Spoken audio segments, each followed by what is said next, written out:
અરે હું શું કહું, કાલે 31st છે તો આપણે ક્યાંક ફરવા જઈશું. કાલે ના જવાય ભાઈ. કેમ કાલે ના જવાય? કાલે 31st છે, આખી દુનિયા બહાર નીકળે, તમે એમ કહો છો કે બહાર ના જવાય? અલ્યા ભાઈ કાલે સખત ભીડ હશે, ફરી ફરીને થાકી જઈશું ને પાછો કાલ રવિવાર છે. તમારે છે ને કાયમના નાટક છે, ના લઈ જવાના. કાલે રવિવાર છે ને તોય નહીં લઈ જવી, અને ચાલુ દિવસે તો તમે લઈ ના જાઓ.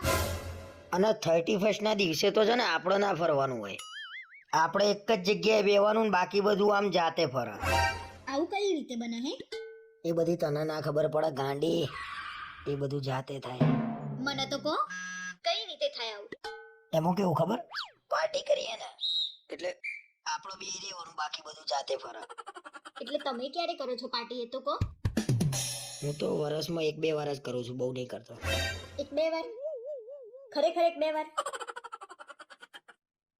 એટલે 3-4 વાર. સરસ, રેકોર્ડિંગ થઈ ગયું છે, મોકલું છું હમણાં હું ફેમિલી ગ્રુપમાં. જુઓ.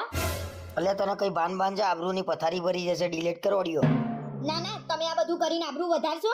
મોકલું છું ફેમિલી ગ્રુપમાં. અરે તારી સોગન ભાઈ, આજ પછી પાર્ટી નહીં કરું બસ, પણ આ ડિલીટ કરી દે ઓડિયો.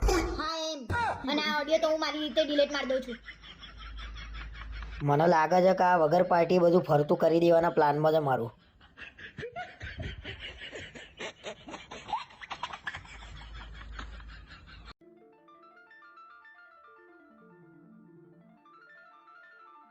ખરેખર આ વખતેની 31st બહુ સરસ રહી. ના ખરેખર મજા આવી ગઈ હો, સારી સારી ગેમો હતી. એ તો તમે પાર્ટી કરો છો, એમને કેવી મજા આવી જોયું ને. થેન્ક યુ, આટલી સરસ સરપ્રાઈઝ તે મને આપીને એના માટે. હવે આપણે 2024 માં શાંતિથી રહેવાનું. હા, હવે નવા વર્ષથી બધું જ નવું, જૂનું બધું ભૂલી જવાનું ને મસ્ત રહેવાનું. હા, અને આજ જમવાનું શું બનાવું? તમે કહો ને, તમારે ભાવતું જમવાનું બનાવો. આજે જ મેં એવું નક્કી કર્યું છે કે હવે હું ડાયટિંગ ઉપર રહી એક ટાઈમ જમીન શરીર ઉતારીશ. જોયું ને, મેં તમને એવું કીધું ને કે તમારે ભાવતું જમવાનું બનાવું, એટલે તમારું શરીર વધી જાય છે, બાકી એમ શરીર નતું વધતું. અરે તે તો કીધું તું શરીર ઉતારો સરસ લાગશો, એટલે મેં ચાલુ કર્યું. ના, પણ હવે તમારું રાતનું જમવાનું બનાવીશ જ નહીં હું. અરે એવું ના હોય ભાઈ, થાય ત્યાં સુધી તો કરવા દે ડાયટિંગ. હવે કશું જ બોલશો નહીં, કશું જ નહીં સાંભળવું મારે તમારું. એટલે હમણાં તો એમ કહેતી હતી કે નવું વર્ષ આવ્યું, ઝઘડા નહીં કરવાના, શાંતિથી રહેવાનું, અને ચાલુ કરી દીધું તે. ચૂપચાપ બેસી રહો ને, નહીતર કાલથી સવારનું જમવાનું એ બંધ કરી દઈશ તમારું. હું તો ભૂલી જ ગયો તો, વરસ બદલાયું, બૈરું થોડું બદલાયું છે.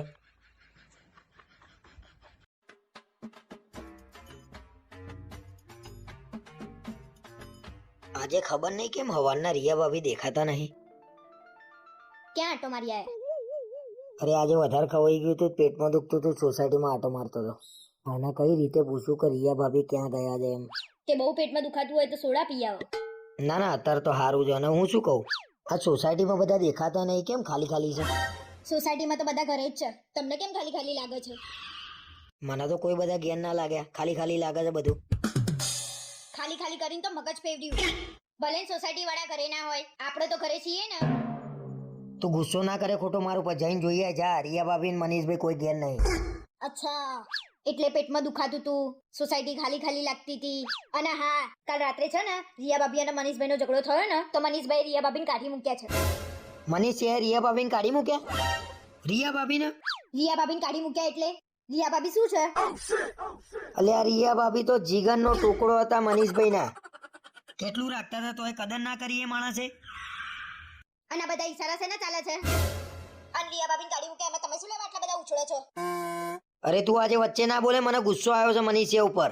અને રિયા ભાભી શું લેવા જતા રહ્યા? એમના ઘરવાળા બેઠા નહીં હજી અહીંયા? ઓ ઘરવાળા વાળી. તું બોલે જ નહીં. જે સોસાયટીમાં પુરુષ સ્ત્રીની કદર ના કરે ને, એ સોસાયટીમાં આપણે રહેવાનું થતું નહીં. તું પૂછી લે રિયા ભાભી ક્યાં રહેવા ગયા છે. ખોટી હોશિયારી માર્યા વગર બેહી રહો ને. મનીષભાઈને બોલાવું છું અને કહું કે તમે રિયા ભાભીની પાછળ પડ્યા છો. આજે કંઈક વધારે પડતું બોલાઈ ગયું છે, મને જઈને હોઈ જવા દેજે ચૂપચાપ.